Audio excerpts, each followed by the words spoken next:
ध्यान दिएर सुनिदिनु होला है। एकदम गम्भीर विषयमा म कुरा गर्न जाँदैछु है। तपाईँहरूलाई पनि यस्तो हुनसक्छ, तपाईँहरू पनि यस्तो फन्दामा फस्न सक्नुहुन्छ है। त्यही भएर ध्यान दिएर सुनिदिनु होला है।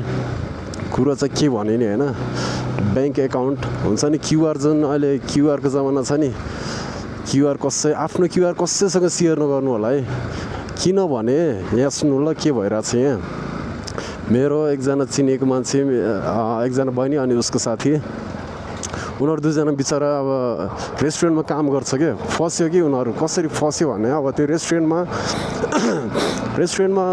बङ्गलादेशीहरू आउँदो रहेछ, खाना आउँदो रहेछ मजाले। अब 4-5 महिना रेगुलर आयो कि उनीहरू त्यहाँ खान रेगुलर कस्टमर भयो उनीहरू होइन।